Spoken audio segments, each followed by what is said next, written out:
Morning all of you. तो आज की क्लास में हम स्टार्ट करेंगे केमिस्ट्री। तो सबसे पहले हम जानते हैं कि केमिस्ट्री क्या होता है।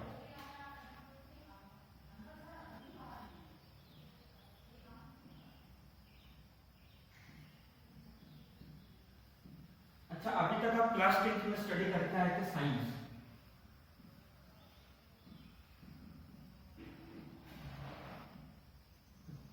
साइंस जो वर्ड है इसका मतलब क्या होता है? To know. मतलब सिंपल सा साइंस एक लैटिन वर्ड से मिलकर बना था सिंटिया, जिसका मतलब होता था टू नो। मतलब नेचर में जितनी भी चीजें हो रही है या हमारे आसपास के एनवायरनमेंट में जो जो चीजें होती है, नए नए फिनोमिनास जो होते हैं, उनके बारे में जानना। ठीक है, उसके अंदर हम किसके अंदर स्टडी करते थे उसके बारे में, साइंस के अंदर। अब साइंस को डिवाइड करा गया 3 स्ट्रीम्स में, फिजिक्स, केमिस्ट्री और बायो। ठीक है, फिजिक्स, केमिस्ट्री, बायो। तो हमारे आज के लेक्चर में हम स्टार्ट करेंगे केमिस्ट्री। और हमारा तरीका यह होगा केमिस्ट्री में स्टडी करने का कि जितने भी हम इंपॉर्टेंट टॉपिक्स पढ़ेंगे उसके हम अच्छे से प्रॉपरली नोट्स बनाएंगे और कॉम्पिटिटिव में आए हुए न्यूमेरिकल्स को हम यहाँ पर बोर्ड पर सॉल्व करेंगे। जैसे फॉर एग्जांपल हमने कुछ एक मोल कॉन्सेप्ट पढ़ा। अब मोल कॉन्सेप्ट से JEE में जो न्यूमेरिकल्स आए हम उसको भी करेंगे और उसके जितने भी इंपॉर्टेंट नोट्स हैं वो सारे नोट्स हम यहाँ पर आपको लिखवाएंगे।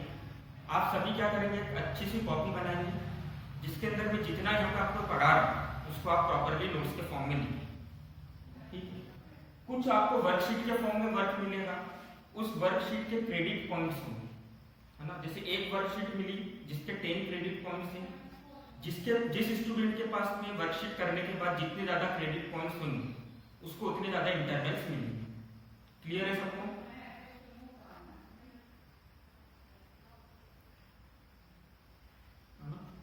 सबको समझ में आ गया क्या कहा मैंने?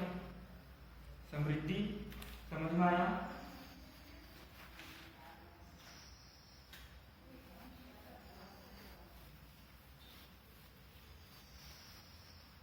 तो स्टार्ट करते हैं, केमिस्ट्री क्या होता है ना। कोई भी सब्जेक्ट पढ़ने के पहले हमको ये तो पता होना चाहिए कि उसका मीनिंग क्या है एक्चुअल में।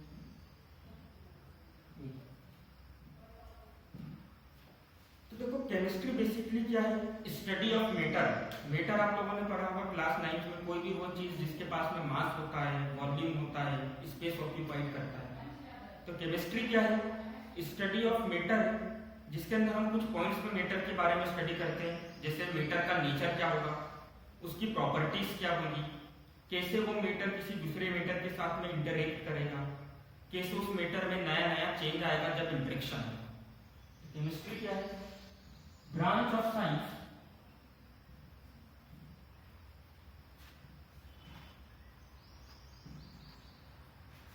which deals with the study of matter. किन किन पॉइंट्स के अंदर स्टडी होगी? Properties, interactions.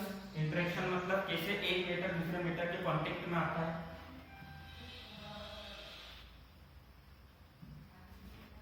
फॉर्मेशन, कैसे एक मैटर दूसरे मैटर के साथ में मिलकर कुछ नई चीज बनाता है। स्ट्रक्चर, दिखने में कैसा दिखेगा। ठीक है, इन सब चीजों के बारे में हम जब स्टडी करते हैं तो उसको हम क्या बोलते हैं? केमिस्ट्री। अब मैटर से आप कॉमनली समझ सकते हो कोई भी केमिकल एलिमेंट, कोई एलिमेंट है तो उसकी बेसिक प्रॉपर्टीज क्या होगी। जैसे आयरन की बेसिक प्रॉपर्टी क्या होती है? ग्रे कलर का होता है। ठीक है, डक्टाइल होता है, हार्ड होता है। और स्ट्रक्चर कैसा होता है? एटम इंटरेक्शन कैसे करता है? ऑक्सीजन के साथ में मिलकर Fe2O3 बनाता है ना, करोजन हो जाता है उसका। स्ट्रक्चर कैसा होता है, क्लोज पैकिंग स्ट्रक्चर होती है आयरन के एटम्स की। ठीक, क्लियर है सबको? ये चीज समझ में आ गई? लिख लो उसको।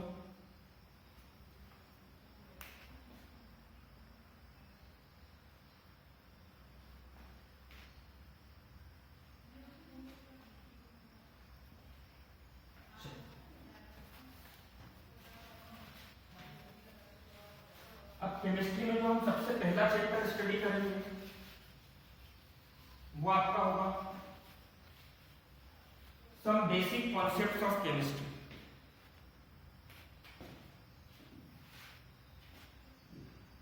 चैप्टर फर्स्ट आज का हमारे लेक्चर से स्टार्ट होगा, जो कि क्या होगा, सम बेसिक कॉन्सेप्ट्स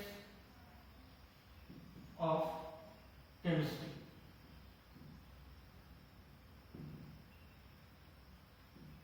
देखो, आप जब भी कुछ नई चीज पढ़ते हो तो आप क्या सीखते हो? सबसे पहले बेसिक्स। ये कैसा है कि जैसे आप कोई सा भी नया गेम खेलना सीखना चाहते हो तो आप सबसे पहले क्या करोगे, उसके रूल्स क्या है, उस गेम को खेला कैसे जाता है, ठीक है, उसके अंदर क्या क्या चीजें होती है, मतलब उसके बारे में बेसिक नॉलेज हो। तो हम यहाँ पे केमिस्ट्री सीखने जा रहे हैं, केमिस्ट्री क्या होता है, केमिस्ट्री के अंदर हम क्या क्या स्टडी करेंगे। तो सबसे पहले हमको केमिस्ट्री के बारे में बेसिक नॉलेज होना चाहिए कि एलिमेंट्स क्या होगा, ठीक है, मेटर क्या होगा, मिक्सचर क्या होगा, कंपाउंड्स क्या होगा। तो ये सारी चीजों से इस चैप्टर में हम डील करेंगे। ठीक है, तो जो टॉपिक्स हम इस चैप्टर में कवर करने वाले हैं सब बेसिक कॉन्सेप्ट्स ऑफ केमिस्ट्री में, वो क्या होगा, matter, classification of matter,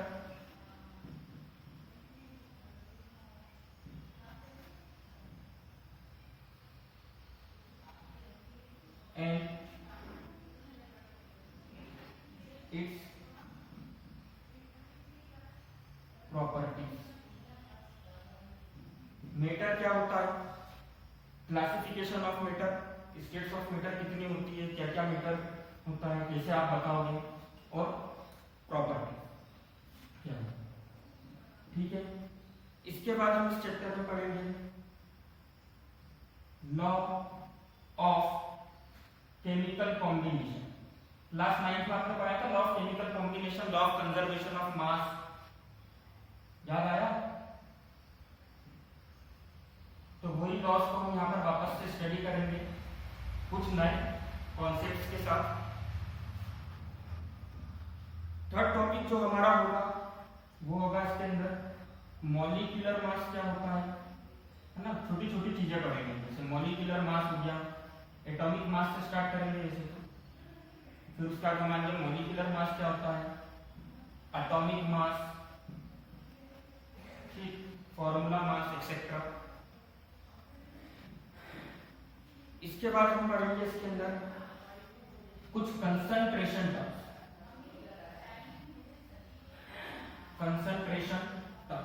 concentration terms में आपने परसेंटेज वाली टर्म्स पढ़ी थी क्लास 9 में, मास बाय मास परसेंटेज, जिसमें आप मास ऑफ सॉल्यूट ऊपर रखते थे, मास ऑफ सॉल्यूशन नीचे रखते थे और 100 से मल्टीप्लाई करते थे, है ना। तो बेसिक कुछ टर्म्स हम पढ़े। तो ये चीजें हैं जो कि हम इस चैप्टर में कवर करने वाले हैं। और हमारा जो आज का लेक्चर होगा वो बेस्ड होगा मेटर क्या होता है, क्लासिफिकेशन ऑफ मेटर और उसकी प्रॉपर्टीज।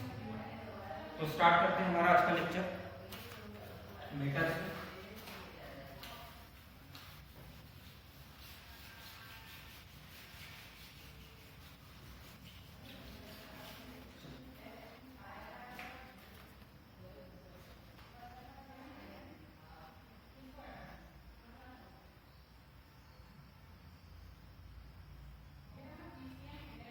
चलिए, मेटर क्या होता है? तो आप लोगों ने क्लास 9 में पढ़ा होगा, कोई भी वो चीज जिसके पास मास होता है और वो क्या ऑक्यूपाई करती है, स्पेस ऑक्यूपाई करती है, मतलब उसका क्या होता है, वॉल्यूम होता है, उसको हम क्या बोलते हैं, मेटर। फॉर एग्जांपल क्या ये पेन मेटर है?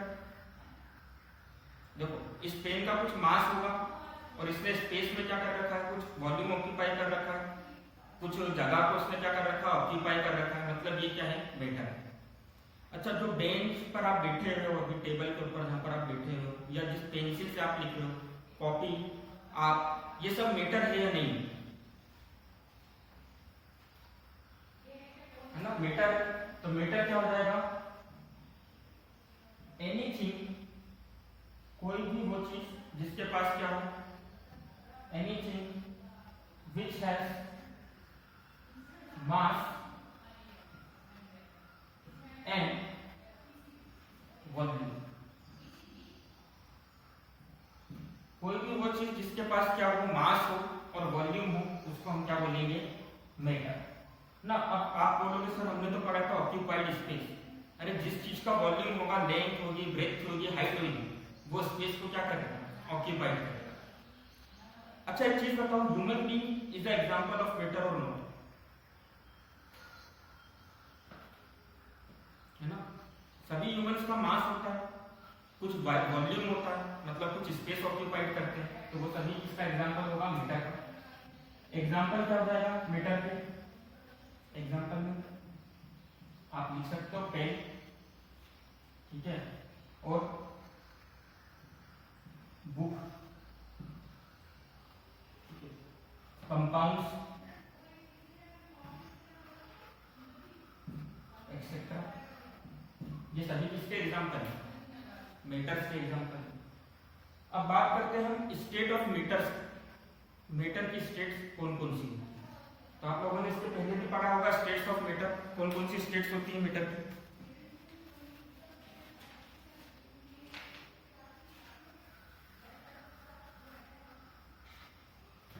लिख लिया सबने definition, anything which is mass and volume, pen, book, compounds, pencil, bike, car etcetera, सभी क्या है, मीटर है।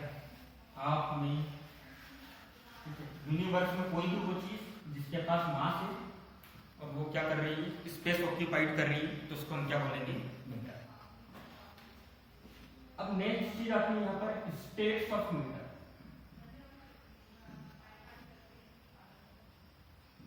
देखिए अभी तक आपने पढ़ा होगा, जनरली बहुत से लोगों ने अभी तक पढ़ा होगा कि there are 3 states of matter. कौन कौन सी,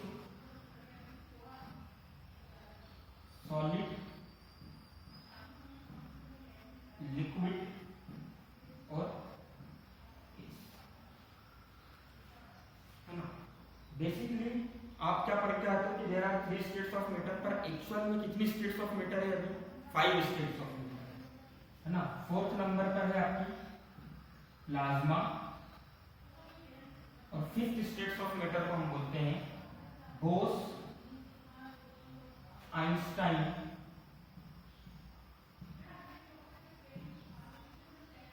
कंडेंसेट।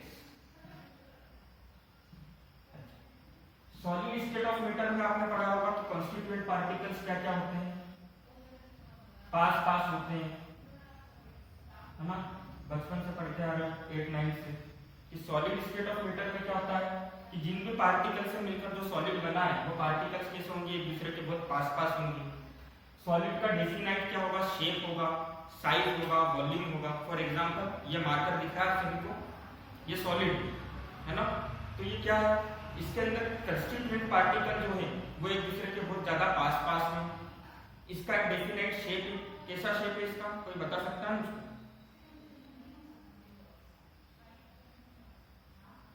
सिलिंड्रिकल शेप, ठीक है। इसका कुछ डेफिनेट वॉल्यूम होगा, आपने वॉल्यूम ऑफ सिलेंडर निकालना सीखा होगा, उससे आप बता सकते हो कि इसका कितना वॉल्यूम होगा।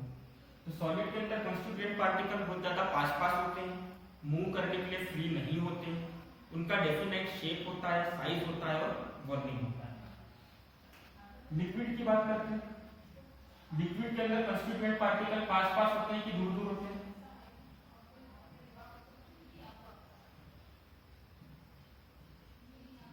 थोड़े थोड़े दूर होते हैं, मतलब फोर्स ऑफ इंटरेक्शन कम होता है, पार्टिकल एक दूसरे से दूर होंगे थोड़ा थोड़ा, तो मूव करने के लिए फ्री होंगे कि नहीं होंगे? आपने देखा होगा घर में जब भी अपन से कई बार पानी गिर जाता है, तो पानी क्या होता है, एक जगह पे रुकता नहीं, गिरने के बाद पानी बह जाता है मोशन करने में, क्यों? क्योंकि लिक्विड के पार्टिकल्स एक दूसरे से दूर दूर हैं, उनमें फोर्स ऑफ अट्रैक्शन कम है, तो वो मूव करने के लिए फ्री है। यहाँ पे सॉलिड के पार्टिकल्स एक दूसरे के बहुत ज्यादा पास पास, तो वो मूव करने के लिए फ्री नहीं थे, बस अपनी जगह पे वाइब्रेट करते। अच्छा, लिक्विड के अंदर फिर आपने पढ़ा होगा, क्या लिक्विड का डेफिनेट शेप होता है? क्या पानी का कोई शेप होता है?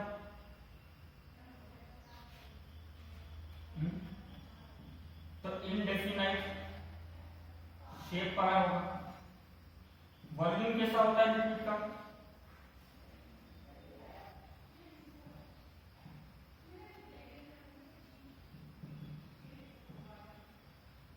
डेफिनेट वॉल्यूम होता है लिक्विड का, है ना। अगर आपने 1 लीटर पानी लिया और उसको आपने किसी इसमें डाला, बॉटल में डाला 1 लीटर की, तो वो बॉटल को क्या कर देगा? कंप्लीटली फिल कर देगा।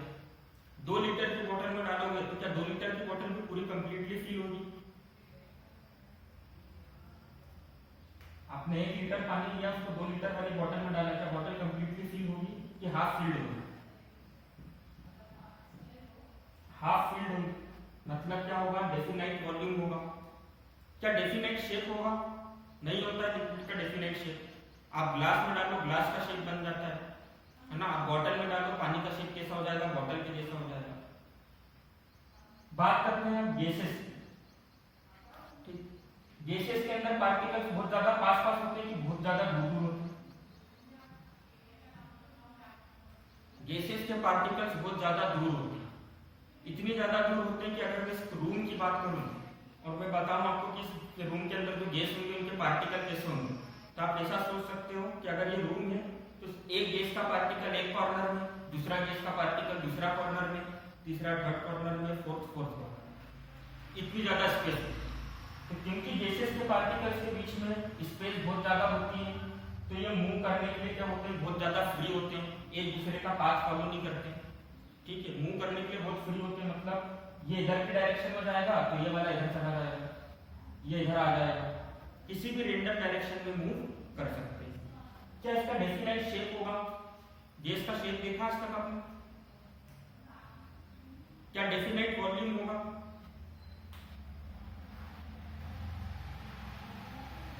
डेफिनाइट वॉल्यूम वाली चीज आप अपने घर में सिलेंडर की वजह से समझ सकते हैं। घर के अंदर जो एलपीजी सिलेंडर होता है उसके अंदर जो गैस है, ठीक है, वो कितनी है? कुछ 14 लीटर की गैस आती है, ठीक है। पर जब अगर सिलेंडर लीक होता है तो देखो अपने घर का वॉल्यूम तो बहुत बड़ा है, पूरे घर में स्मेल आने लगता है गैस का। मतलब गैस ने क्या कर लिया? पूरे घर के वॉल्यूम को कवर कर लिया। या आप जो परफ्यूम्स यूज करते हो, डिओज यूज करते हो, उसके अंदर क्या होती है? गैस होती है। तो शुरू में तो वो बस इतने से छोटे से मतलब सिलेंड्रिकल कंटेनर में बंद होती है, पर जैसे जब आप उसको लगाने के लिए क्या करते हो? ओरिफाइस को प्रेस करते हो, ओरिफाइस से गैस निकलती है ना। ओरिफाइस मतलब छेद जो होता है, वहां से क्या निकलता है? परफ्यूम का गैस निकलता है। तो सब पूरे रूम में स्मेल हो जाती है। क्यों? क्योंकि गैस के पार्टिकल क्या करते हैं? जितनी भी खाली जगह मिलती है पूरी जगह को क्या कर लेते हैं? ऑक्यूपाई कर लेते हैं। तो क्या गैस की डेफिनाइट वॉल्यूम होगा?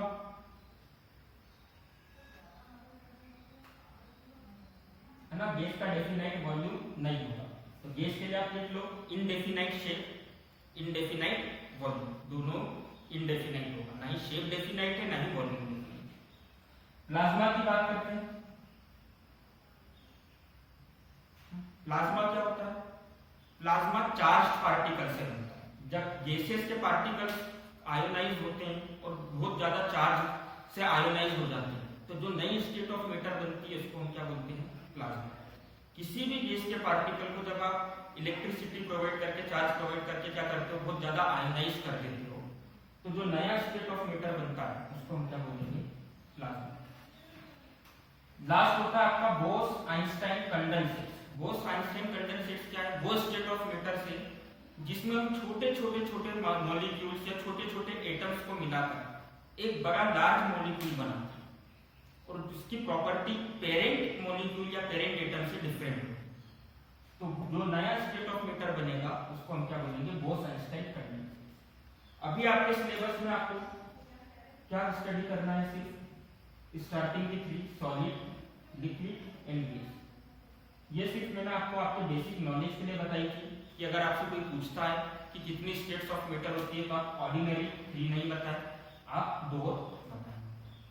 क्लियर है सबको?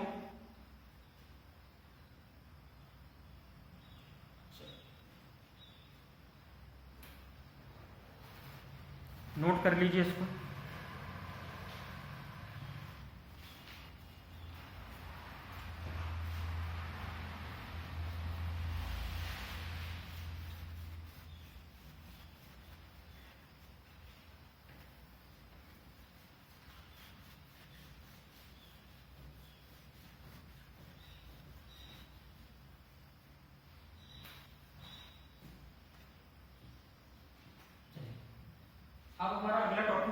Classification of matter.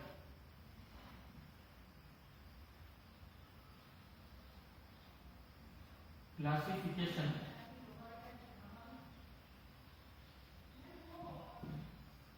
Of matter. ठीक है, मैटर को कैसे कैसे हमने क्लासिफाई किया, थोड़ा बहुत आपने क्लास 9 में पढ़ा। सबसे पहले मैटर को दो कैटेगरी में डिवाइड करा। कैटेगरी 1 थी मिक्सचर,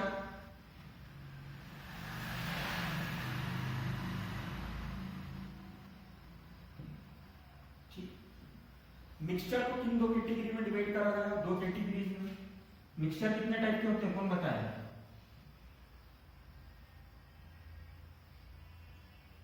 होमोजीनियस और हेट्रोजीनियस।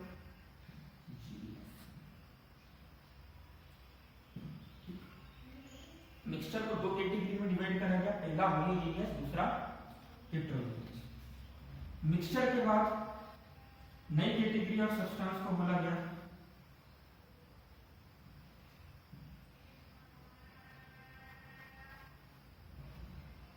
प्योर सब्सटेंसेस,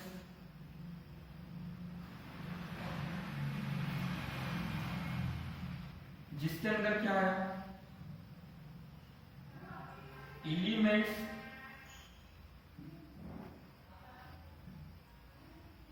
और कंपाउंड्स। क्लियर है सबको?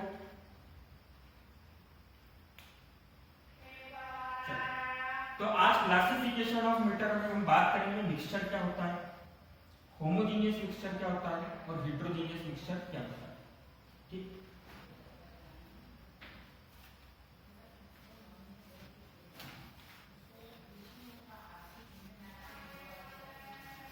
अच्छा, किसी को भी होमोजीनियस मिक्सचर का कुछ आइडिया? इसके पहले आपने पढ़ा होगा होमोजीनियस, हेट्रोजीनियस, कुछ basic idea?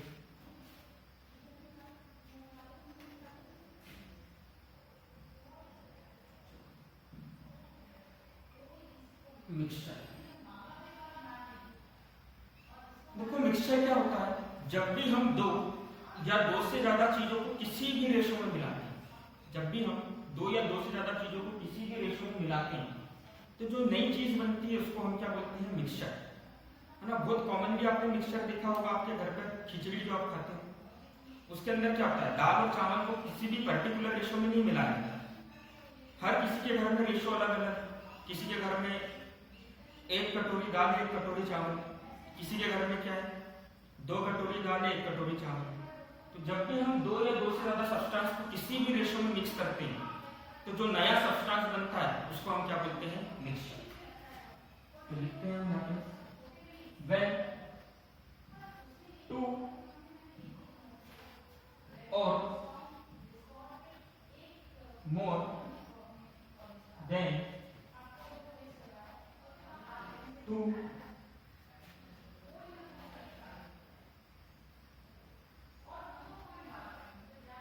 substances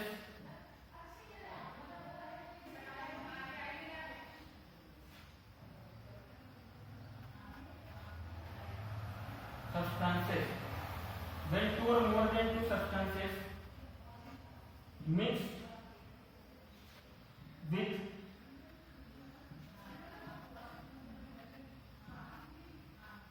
each other, है ना।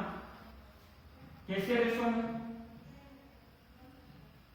In any ratio. मिक्सचर क्या होता है, जब दो या दो से ज्यादा सब्सटेंसेस को किसी भी रेशो में मिलाते हैं तो वो क्या बनाता है, in any ratio they form mixture. कोई कॉमन एग्जांपल्स दे सकता है जो आपने आपके डेली लाइफ में देखे हो, थोड़ा डेली लाइफ से रिलेट करते चलते, कोई भी मिक्सचर के कॉमन एग्जांपल दे सकते हैं? जैसे अभी मैंने बताया खिचड़ी भी एक मिक्सचर का एग्जांपल है ना। आप लोगों ने घर बनते समय देखा होगा क्या करते हैं, सीमेंट को मिलाते हैं जिसके साथ में रेती के साथ में मिलाते हैं, और एग्रीगेट्स जिसको हम बोलते हैं गिट्टी के साथ में मिलाते हैं, तो वो भी क्या होता है, एक मिक्सचर होता है। ठीक है, आप देखते हो कि घर के अंदर अगर चावल आया या दाल आया तो उसके अंदर इम्प्यूरिटीज होती है, कंकर होते हैं, थोड़े बहुत पत्थर होते हैं, कुछ चीजें होती है, तो वो भी क्या होता है, मिक्सचर होता है। ठीक, तो एग्जाम्पल बताओ, क्या क्या एग्जाम्पल हो जाएगा मिक्सचर का? सैंड वाटर,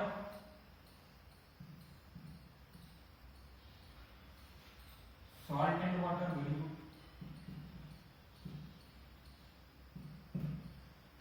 अच्छा, आप लोगों ने परमल और सेम खाया होगा, वो मिक्सचर का एग्जाम्पल होता है कि नहीं?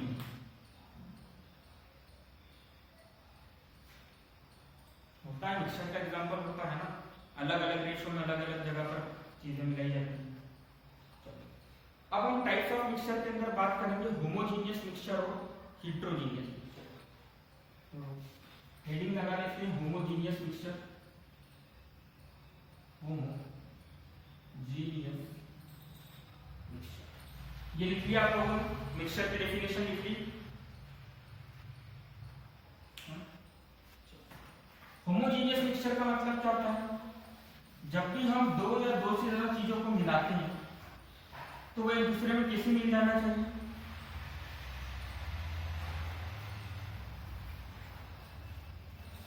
कंप्लीटली मिल जाना चाहिए, कंप्लीटली मिल जाना चाहिए। एग्जांपल के लिए अपन लेते हैं शुगर और वाटर। मान लो मैंने लिया शुगर और वाटर, है ना, ये कैसा मैंने ग्लास लिया, ठीक, इसके अंदर क्या डाला मैंने, वाटर डाला, और क्या करा, 1 टेबल स्पून क्या डाली, शुगर ना। जैसे मैंने इसके अंदर 1 टेबल स्पून शुगर डाली और इसको क्या करना चालू कर दिया, स्टीर करना चालू कर दिया, मैंने ऐसा इसको चम्मच लिया, उससे स्टीर करना। कुछ समय बाद हमको क्या ऑब्जर्वेशन दिखेगा, क्या क्या चीजें दिखेगी, हमारा ऑब्जर्वेशन क्या होगा, क्या शुगर के पार्टिकल हमको विजिबल होंगे,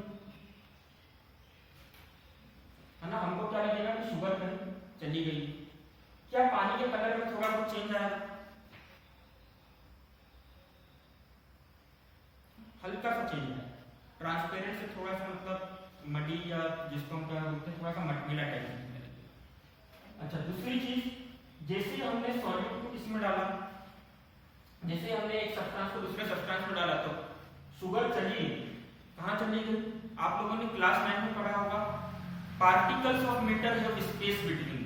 मैटर के पार्टिकल्स के बीच में क्या होती है, स्पेस होती है। मतलब एक मैटर यहाँ पर पानी था, पानी के पार्टिकल्स बड़े बड़े थे, शुगर को जब हमने शुरू में डाला तो उसके पार्टिकल बड़े थे, पर जब हमने उसके अंदर स्पून डाला, उसको स्टीर करा, तो शुगर के पार्टिकल ब्रेक होना चालू हुए, और वो शुगर के पार्टिकल ब्रेक होकर कहाँ आ गए,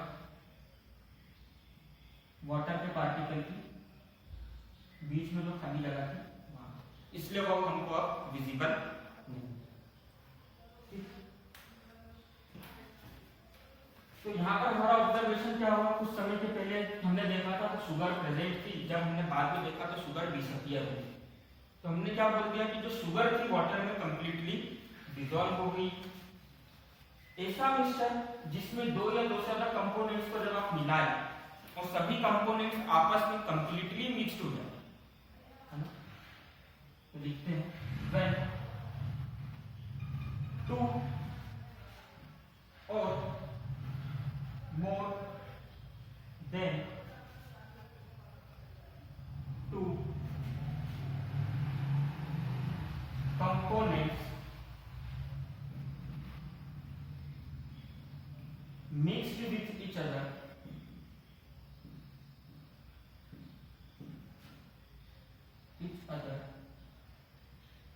completely, दोनों कंपोनेंट्स एक दूसरे के साथ में कैसे मिल गए, पूरी तरह से मिल गए, कंप्लीटली मिल गए। ठीक है, अभी डेफिनेशन पूरी नहीं हुई, अभी हम इसके बारे में एक और चीज देखेंगे। हमने क्या करा था, यहाँ पे ग्लास लिया था, इसके अंदर शुगर डाला था, कंप्लीटली मिक्स हो गई। अब एक चीज बताओ, आपने अगर शुगर वाटर का सॉल्यूशन घर पे ड्रिंक कराओ क्या हो, तो आप एक चीज ऑब्जर्व करते हो, जितना मीठा ये सॉल्यूशन हमको टॉप में लगेगा उतना ही मीठा हमको यहाँ पर भी लगेगा। ऐसा नहीं होगा कि ऊपर कम मीठा लग रहा है और नीचे आते आते इसकी स्वीटनेस इंक्रीज होगी। मतलब प्रॉपर्टीज क्या होगी through out the mixture,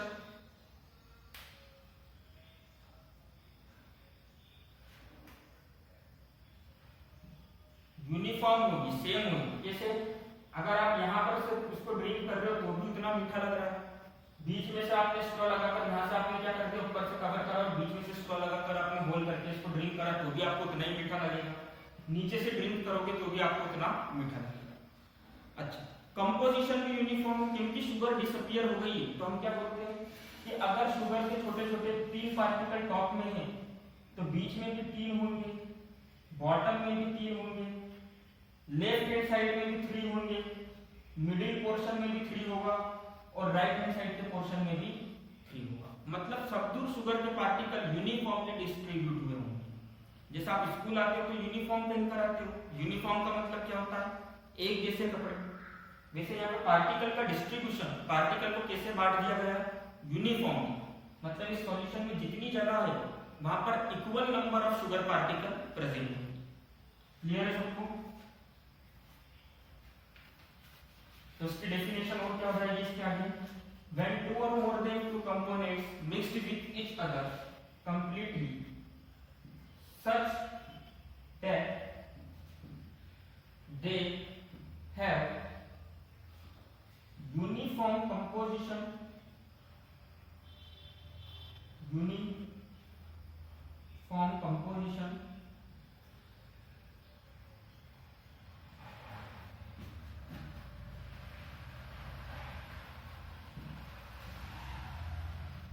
uniform composition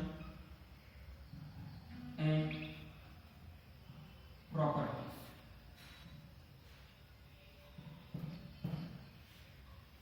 ठीक है, लिख लीजिए इसकी डेफिनेशन।